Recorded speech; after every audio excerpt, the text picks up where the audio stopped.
শিক্ষকদের লাঞ্ছিত করার প্রতিবাদে দেশের বিভিন্ন স্থানে শিক্ষকরা কর্মবিরতি পালন করলেও সুনামগঞ্জে তার প্রভাব পড়েনি। তবে এই অঞ্চলের শিক্ষকরা বলছেন কেন্দ্র থেকে নির্দেশনা না আসায় তারা কর্মবিরতি পালন করছেন না। পাশাপাশি বিকালে প্রতিবাদ কর্মসূচি পালন করবেন তারা। এ বিষয়ে বিস্তারিত জানাতে সুনামগঞ্জের কেবি মিয়া সরকারি প্রাথমিক বিদ্যালয় থেকে সরাসরি যুক্ত হচ্ছেন প্রতিনিধি মেহেদি হাসান। মেহেদি, সুনামগঞ্জে শিক্ষকরা কর্মসূচিতে অংশ না নিলেও ঢাকার গতকালকে যে আমরা ঘটনা দেখেছি সেই ঘটনার প্রভাব নিশ্চয় শিক্ষকদের মাঝে পড়েছে। কি অবস্থা দেখতে পাচ্ছেন সেখানকার শিক্ষকরা, কি বলছেন?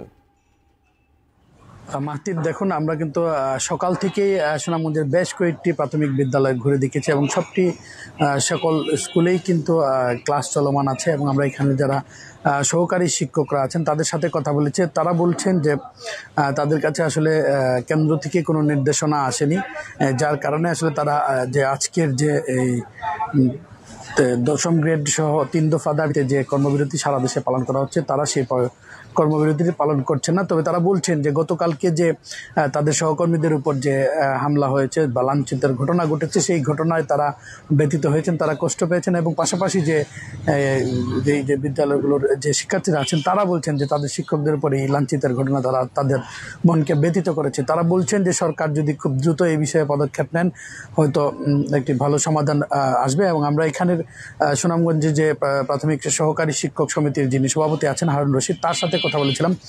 তিনি আমাদেরকে জানিয়েছেন যে তাদের গতকালকে একটি মিটিং হয়েছে এবং আজকে বিকেলে তারা হয়তো প্রতিবাদ কর্মসূচি হিসাবে একটি প্রতিবাদ সভা করবেন।